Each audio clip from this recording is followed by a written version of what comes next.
we deserve no condemnation. For there is now no condemnation for those who are in Christ Jesus. So mo na usa ka benefit no na ato ang maangkon or naangkon sa kamatayon ni Jesus Christ dito sa cross. But si Apostle Paul naghisgot siya og duha ka klase nga kinabuhi. A life led by the flesh and life led by the Spirit. So, unsa man ang flesh? It is the sinful state of man. Namoy ang sinful nature. Flesh, this is our sinful nature. Klaro ba? Ang flesh mo ni siya ang ato ang sinful nature. So, although we deserve no condemnation na, tungod sa kamatayan ni Jesus Christ nga iyang i-condemn ang atong mga sala, pero wala gikuha ni Jesus sa ato ang sinful nature. What nato siya, we receive Him as our Lord and personal Savior, pero wala niya gi-remove gikan sa nato ang sinful nature. Mauna nga, naitag of war, sulod sa ato ang kasing-kasing. No? Flesh versus spirit. No? Flesh versus spirit. Gusto nato mabuhat o maayo, no? Pero maingon ko na ato ang flesh, ayaw, ginhaman pinamban, or vice versa. Kabalutang na, gusto kayo na kamusugin, bili maayo, especially kanang naaga sa estado, suko, dyan ka, ayaw ka. Pero maingon ang Holy Spirit, ayaw, ginhaman kontrol yung binuto ko rin. Self-control, isulit yung control sa mga binuto. Pero nagnaaga sa peace sa inyong hakiger. Kanya, kanang mga butang na nag-struggle ta na everyday nag-struggle ta. Kaya nga ang atong flesh is still part sa ato ang pagkatao. Naa siya din, wala niya siya gilimog sa Ginoo. Pero naako ng Holy Spirit. Ang Holy Spirit nga nagagahit sa ato kini ang buhata. Ayaw na buhata, di ba? Nag-rebuke siya. Kung naatay pagbuhat, nabili pa ayaw. I-complain ka niya, na-rebuke ka niya. Dapat wala ka niya magisugi, dapat wala ka niya magibuhat. No? So, matingala ka, wala mo remind sa imo ka. Wala mo sulti sa imo nga, uy, hindi na may iwan. Pero, pa-feel mo. Nagkasala ko, Lord, sorry. Diba? Na-experience natin, itantanan din nag-experience na. So, muna ang tug of war. Sulod sa akong kasing-kasing. Flesh versus spirit. So, nag-end ta, yadong Domingo, with the conclusion nga, hinanglan, magpuyog kita dyan sa espiritu. No? Magpuyog kita dyan sa espiritu. Tungod kay kung wala ta, dili ka dominated by the Spirit, we do not belong to Christ.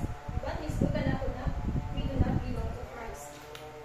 Unya, kung dominated ta by flesh, kinsa kaya asa ka ta nag-belong?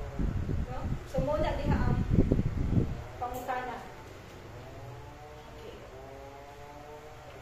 So, magpadayon ta karon diri sa verse 14. Kaya magpunta atong Domingo sa verse 15. So, karon magpadayon ko diri sa verse 14. Imo niya diri.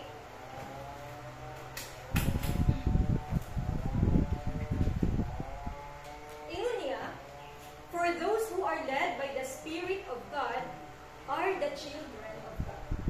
Huh?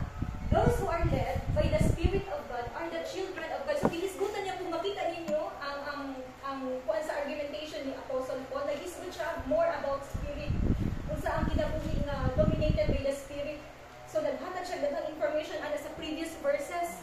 Unya, dihatag din siya diri, nag-generalization niya, imo niya, those who are led by the Spirit of God are children of God. So, kung ikaw di ay dominated ka by the Spirit, anak day ka sa Diyos. So, take note, children of God. Mga anak day kita sa Diyos kung ang atong kinabuhi dominated by the Spirit of God. And then, naghisgot ng gudiri of children of God. So, nakabailaing verse sa Biblia na naghisgot ko, mahitungod sa children of God? Of course, yes. Pero tanaw na ko niya kung saan meaning ng children niya. No? Naghisgot po diri sa John 1:12, mahitungod sa mga anak sa Diyos or children of God. Ingon niya, yet, to all who did receive Him, to those who believe in His name, He gave them, or He gave the right to become children of God. So, na common, no? Children of God, there is sa 8:14 of Romans, in John 1:12, that he's good to siya children of God. Pero there is sa Romans 8:14, led by the Spirit. Led by the Spirit. And diri po sa John 1:12, receive. So ang condition niya, paangsa ka na para mahimo kang anak sa Dios, led by the Spirit. And in John 1:12, if you receive and believe in His name. Kung imo siyang gidawat, imo siyang gituuhan. Kung imo siyang gidawat, imo siyang gituuhan. Ang tao ba nga led by the Spirit, nituo ba, gidawat ba kang Kristo o nituuhan na? Wala akong pa. Ang tao na dominated by the Spirit, nituo ba siya kang Kristo o gidawat siya kanya? Of course, yes. So, dili kami yung nga layo sila, no? Makita na to ang parallelism diri nga verses, no? Kining led by the Spirit, if you are led by the Spirit, then you receive Christ. And you believe in His name. Nagtuo ka, nag-obey ka sa iyang mga sugo, nagpuyo ka, uyon sa iyang kabubuton. And because of that, you are led by the Spirit, you receive Him, and believe in His name, mga anak ka sa Diyos. Children of God. Anak ka sa, you are a child of God. No? So, kini ba nga child diri? Unsay pasabot ini? Is it the natural descent? No? Because sa Biblia manggod, sa New Testament, na ay usa ka teacher that bright kay siya, tingnan na siya Nicodemus. Wala siya makasabot ni ini. Para sa iya ha, kining born again or kining pagiging anak sa Dios is from a natural descent, by natural descent. So, kining children, dili nga po mga verses, it is referring to our spiritual birth. Spiritual birth. Spirituhanon nga, pagkahimugso. Born of natural descent. Ang pagkahimugso ba sa kabata? No? Muhatag sa iyang kinabuhi. No? Physically alive. And dala ka niya ngadto sa usa ka pamilya. Sa diha nga mahimugso ang usa ka bata, mabilong na siya sa usa ka pamilya. Muna sa iyang birth certificate, i-indicate ang ngalan sa iyang papa, sa iyang mama. So, muna sa natural descent. Born of natural descent. Maghatag sa iyang kinabuhi, mahimo siyang alive, and magdala ka niya nga sa usa ka pamilya. Mo'y hinungdan, ang iyang pagkahimugso, mo'y hinungdan nga, mabilong siya sa usa ka family. Pero kining born of God, no? Magahimo sa tao, sa usa ka tao nga, buhi spiritually, o magdala ka niya, or maghatag niya status nga, nabilong siya sa usa ka pamilya, o kana ang pamilya sa Diyos, God's family. So, nakuha na ko, ang diferensya sa duha. Ang diferensya sa duha ka, klase of descent. In these verses that is put of children of God, pero iklaro na kanang children diha, it's not the natural descent or human birth, but it is the spiritual. It is about spiritual birth na pinaagi niya na ang tao, no, ang tao kung aduna siya, kung nataw siya spiritually, nataw siya pag-usap spiritually, kabahin na siya sa pamilya sa Diyos. Kabahin na siya sa pamilya sa Diyos. And again, kung balikan na ang Maslow's hierarchy, usahay diri sa kalibutan, no, na ay mga deficiencies, no, sa atong relationship, deficiencies, usahay mapila to ang rejection, although na atay maginikanan, if you are not literally orphans, kasi mga literally orphans, di ba, mag-feel nila, like, sa usa ka katakigan sa school, Parents' Day, nakita sa iyang teacher nga ang usa ka bata na nasa corner and alone siya, aloof, isolated, and siya istoryahan na ko niya after sa kining event. Ana tong bata. After sa event, istoryahan niya ang bata, ano niya, ano man na dito ka malipayon? Ay siya nga, nag-struggle ko every Parents' Day. Kailan naman, wala ako'y ginikanan. So, makarelate niya na sa mga na hindi nga wala na papa o mama, makarelate, no? Makarelate ka na nga, pag-feeling ko, minsan, makakuan ka sa ibang kinabuhi,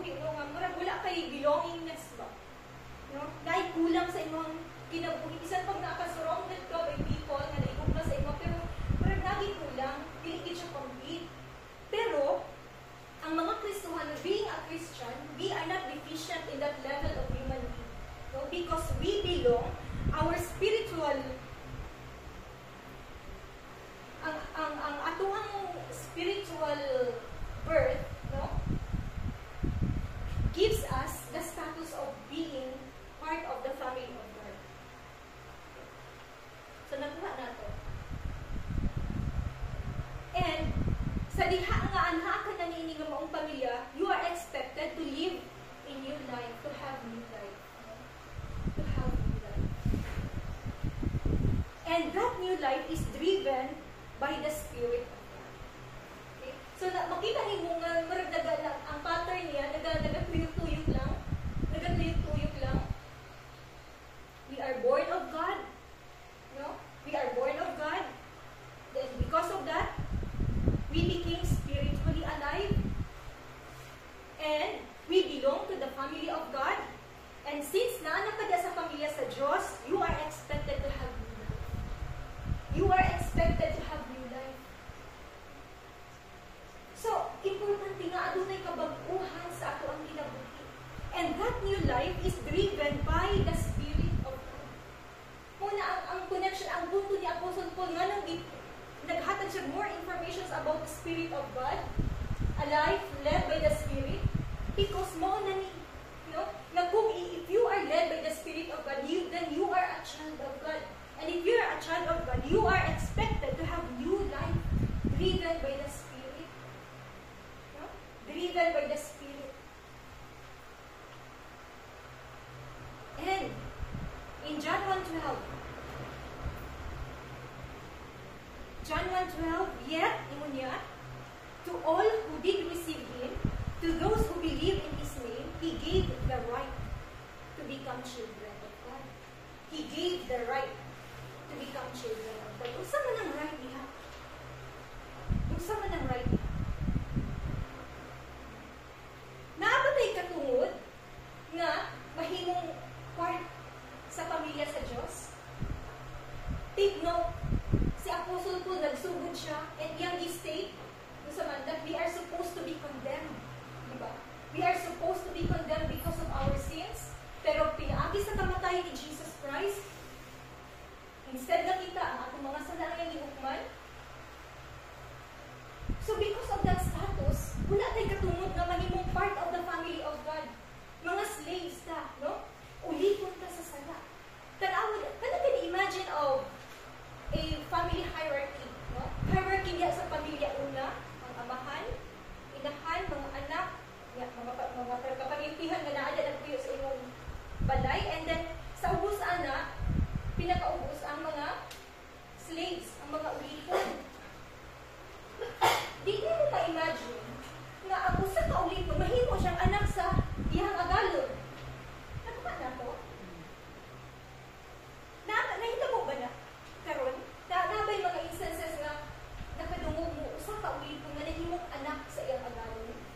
Layo kayo, no? Kung sa access lang, ang ulipon di siya basta-basta galing makadungog sa iyang agalon. No? Tungod kay takado kay siya, kapado kay siya, puno siya sa kahadlok, no? Sa iyang agalon. Kana na baghang himo siyang anak? Nalayo kaayo siya kung sa kanang rank galing sa pamilya, ang amahan din ang ulo sa pamilya, then inahan, mga anak, kalayo-layo sa slaves. Kita mga ulipon kita sa sala, and wala tay right. Wala tay katungod na mahimong kabahin sa pamilya sa Diyos. But gihatagan ta niini nga katungod, lovingly and graciously. Gihatag sa ato ka nga katungod, lovingly and graciously. Naana tay katungod. Karong panahon na gani kung mag-isip ka katungod isod, no? Isod kay ni siya nga magkaroon ka katungod. Even, kana gani mag-process of paper. Unya, wala gani ang hintungdan jud. Di ba ikaw nga mag-process, kinahanglan nimo magkuha og kanang special power of attorney, no? Nga mahatag sa imong katungod nga pwede ka mag-process sa SSS ba sa PhilHealth, ikaw magbayad sa iyang ingan mag-process ka sa imong documents, di ba? Na ato kay daghang proseso na siya, pero kini, it is given to us lovingly and graciously. It is free. No? Walay condition ang Ginoo sa paghatag niya katungod sa tuwa nga mahimong kita niyang anak. Walay condition. Pero, mubalik lang gihapon ta Kinahanglan led by the Spirit ang ato ang Ginoo. Kinahanglan led by the Spirit. Huli lang ipangayo ang Ginoo. Wala na ninyo ng Ginoo. Halad mo o mga halad sinuno mo. Sa panya sama sa mga Israelites na sa ilahang practice panahon ni Moses. Wala na nagilihimog sa mga. Wala na nagipabugatan. No? Sa mga butang na dili na magpahay ang kulay. Simple lang. You should live a life dominated by the Spirit of God. No? So, ingana ka blessed kita. Bulahan kita, no, ng mga anak sa Diyos tungod kay aduna kita'y katungod. Aduna na kita'y katungod nga mahimong anak sa Diyos. Isang tag wala kita'y katungod. Wala kita'y katungod even nga mahimong kabahin sa pamilya sa Diyos. Di ba? Bisan pa sa kanang point na mahimo kang part, mabilong ka sa iyang family, kita worthy. Pili ka worthy tungod sa atong makasasala. Pero gihatagan kita right. Nagdili lang kita nabilong, wala lang kita nabilong sa pamilya sa Diyos, but ihimo kita niya nga mga anak. Ihimo kita nga mga anak sa Diyos. The right was given to us lovingly and graciously.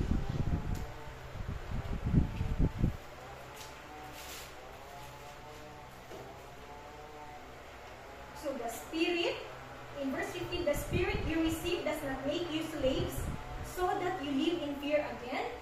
Like the slaves, diba, ang mga ulipon, kanina sila bertahado kay tunanan nilang agar nila, diba, mahadlok na ang kataha, dili dahil maka-approach, nagpasulabi ang kahadlok.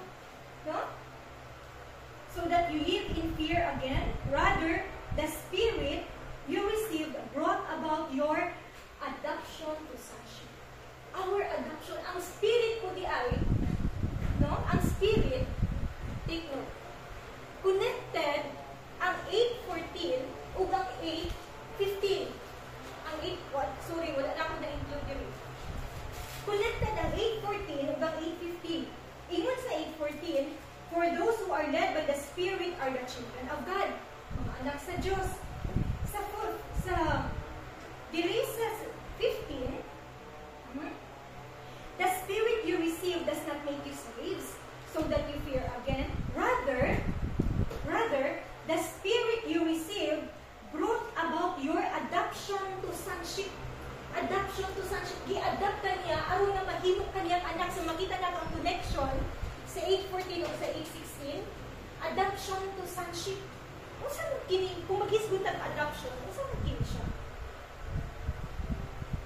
Adoption to sonship, kung mag-isip ng adoption, it is a legal institution, no, or legal way of bestowal, no? Legal way of bestowal sa standing sa usa ka tawo, no?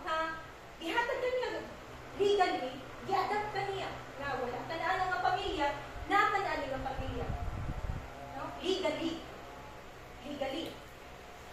So, asa man nila gikuha kini nga term? Kanang i-point out man ni Apostle Paul kini adoption. Ngano mo man yang ihimong example? Kay ngano gina-practice ni sa Rome na ng panahon sa mga Romans. Unsa kinahang perspective about adoption? No? Ang adoption para pareho ra sa ato a legal way of bestowing or giving a permanent status sa usa ka tawo. Like ikuha siya gikan sa iyang pamilya and gi-transfer siya. Wala na siya gihatagan og katungod sa iyang usa ka pamilya, wala na siya right, no? Sa iyang family and wala na siya right sa iyaha. Ug ang nanag-iya sa iyaha mao na ang kini nga maong pamilya. No, legal right gihatag sa iyaha, legal status. Now, masubok kita sa dili, no? Sa atong panahon karon, kung maingon kita adoption, maingon kita second status of the family. Second status in the family.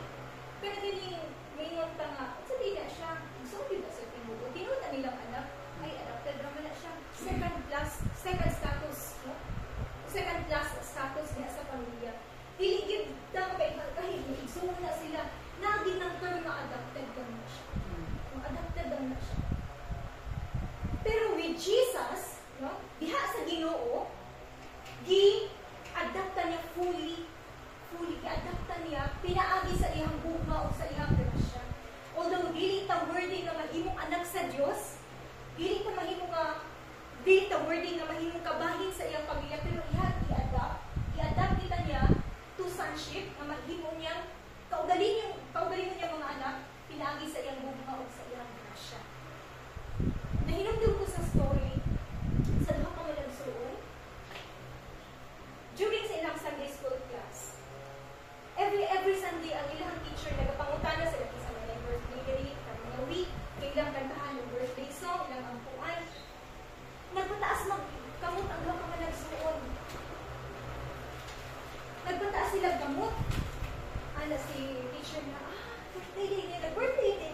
ta worthy ni nga status.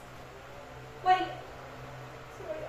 Pero, sometimes ako ang nagpantay ko ganyan. Lord, thank you din kayo sa special, sa favor, gihatag sa mga sa grace. Nga, dili dapat, dili ko sa aking pagkamakasasala, pero kung kinaagahong din mo, no? Na naghatag ng kagawasan ka na mo, ikan sa akong pagkamakasasala, ngadto sa imo kaming part sa imong family. No? Muna ang power of adoption.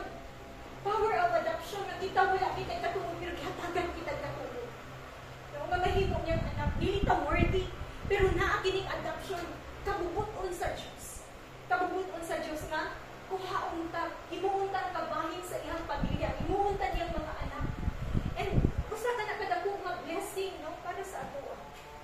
Usa ka na kadako nga blessing, kay kung wala ka siguro ta na belong sa family sa Ginoo. Usa kaya ato ang life karon.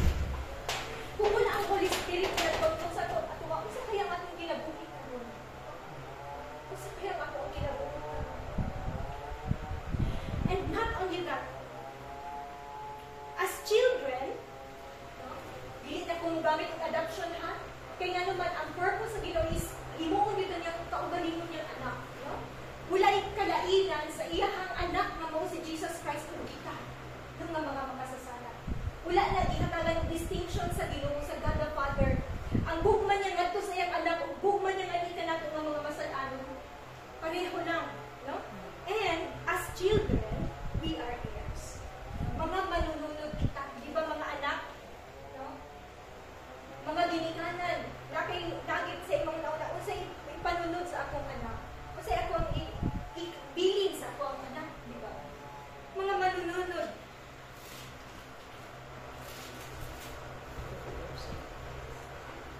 Ingon niya, balik ko sa 15, the spirit you brought about, the spirit you received brought about your adoption to sonship, and by him we cry, Abba, Father. That's why nagtawag kang Father, because he is our Father and we are his children. No? We are his children.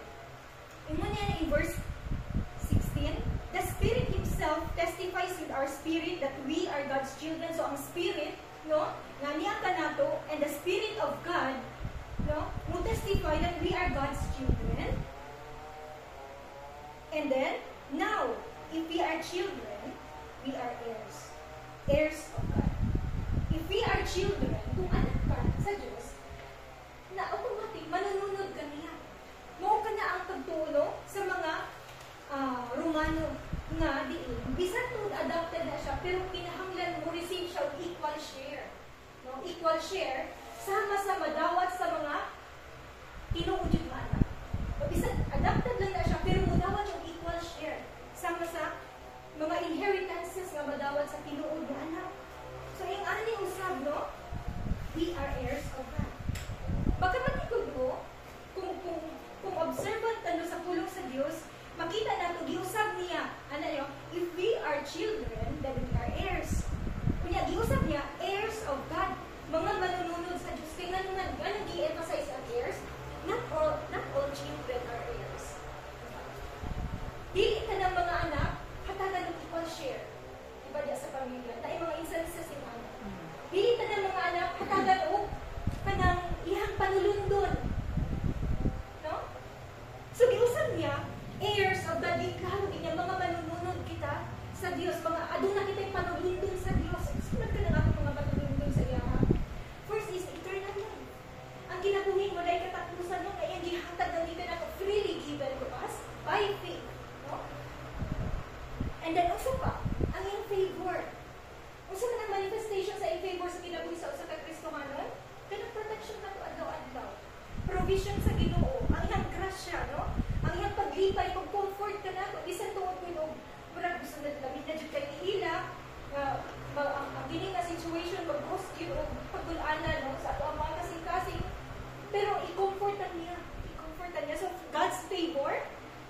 And, ang ikatulo is, He Himself. Ang Ginoo mismo, our portion, yung pag-ibig David, you are my portion. No? He Himself is, ato ang siya. Ipanunod na to ang Ginoo. No? He Himself is our portion. Our eternal life, we are heirs of God, kasi atong mga panunod, eternal life, ang iyang favor sa matag usa ka nato ug siya mismo, ang iyang kaugalingon, siya mismo na mao'y nag-create sa ato. Siya mismo na mao'y nagpahiluna sa iyang gugma sa ato ang before ta nagtawo diri sa kalibutan. No? Take note of that. Wala pa gani ta diri sa kalibutan, pero ipahiluna na sa Dios ang iyang gugma nga hita nato. No? Ipahiluna na niya, so siya mismo atong panulundon. And yung panidiri,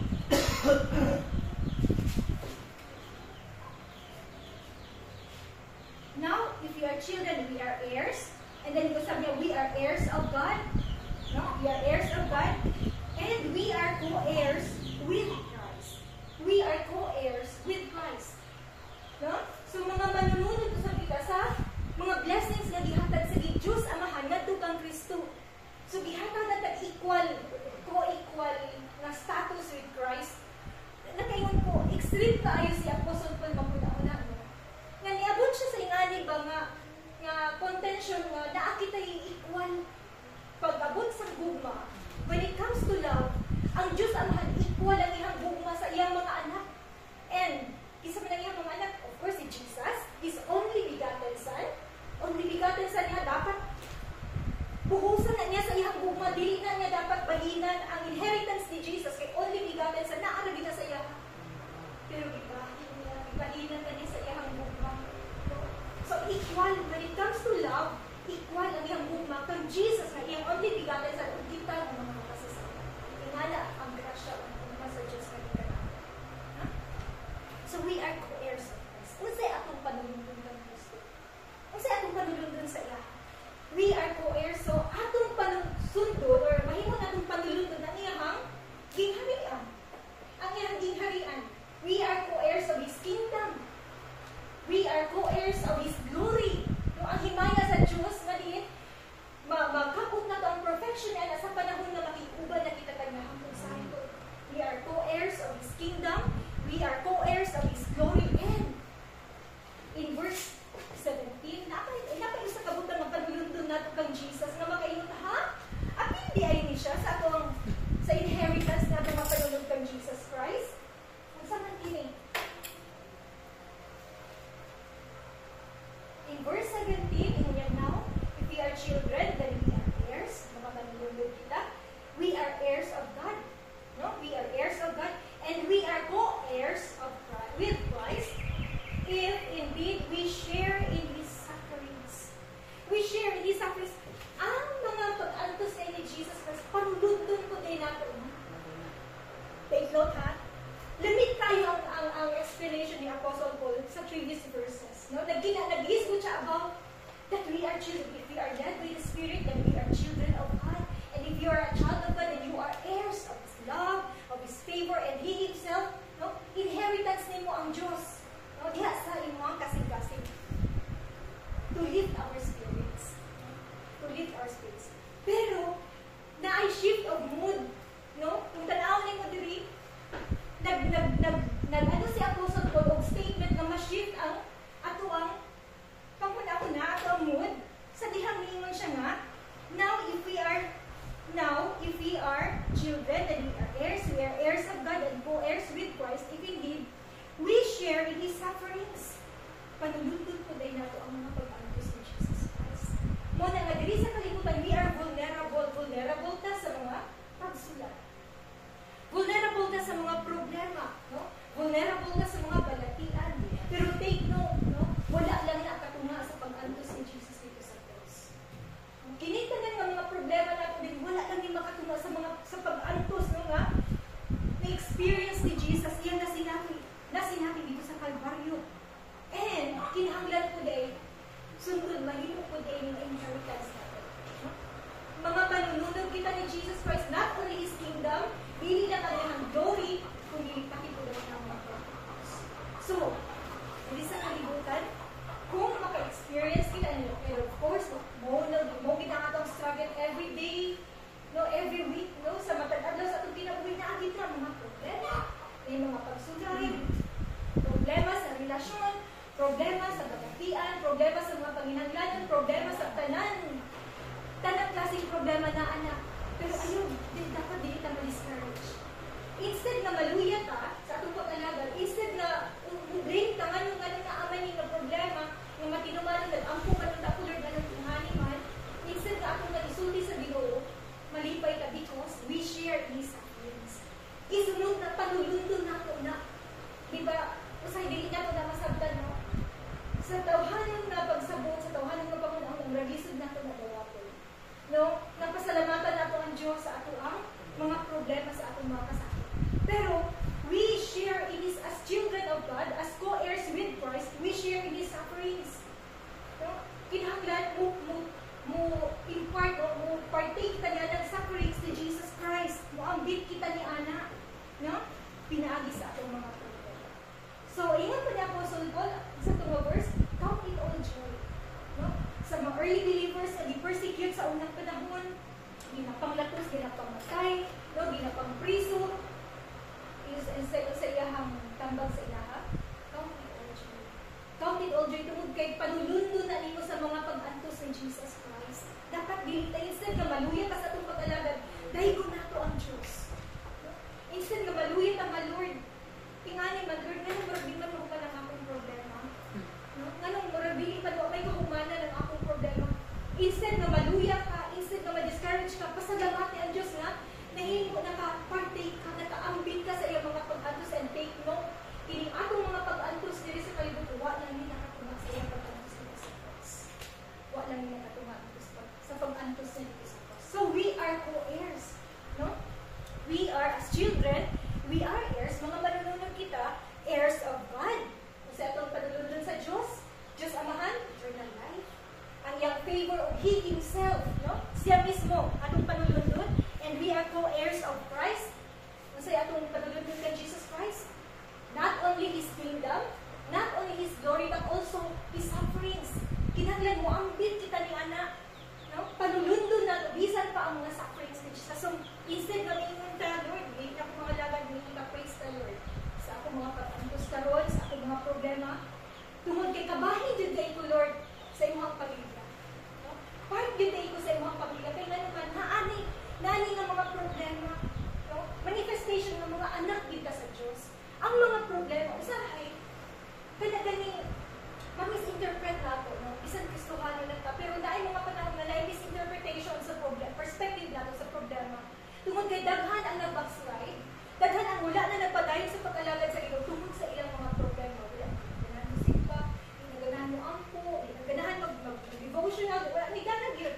Wala ganahan magbasa sa tulong sa Diyos, kaya tungod lagi sa problema. Pero wala nila nasayran nga kanang problema, manifestation that you belong to the family of God. Kabahit ka sa pamilya sa Diyos, and that you are, anak ka sa, you are God's child. No? Kaya nga naman, ipanunod nito ang mga problema, nga i-declare na rin that you are co-heirs of Christ, and dili lang ang iyang kingdom, dili lang ang iyang glory, pati po lang iyang mga sufferings. So, dili usabot na itong atong perspective. Instead na, ay problema, maluya ka, pasalamat ang Diyos, dahil ka ang Diyos, salamat Lord. Wala lang yung nakatunga sa ibang pag-antos ng Jesus. To end, balik ko na ako ang akong illustration at ang Sunday. I have here 2 flowers. Kanila itong Sunday na ako siya sagot din. Di ba beautiful siya? Diba? Kung i-compare mo siya, mas gopo ni siya. Mas colorful siya. But take note, this is death. Patay siya. Sama sa tingala, no? Ang ginabuhi sa usa ka tawo nga di dominated by the Spirit of God. No? Sama ni ini bisan to nindot kaayo, pero dili siya led by the Spirit of God, then dili din siya kabahit sa pamilya sa Diyos. No? Dili siya manununod sa Diyos, manununod ni Kristo, and therefore he or she is spiritually dead. Sama ni ini. Pero kini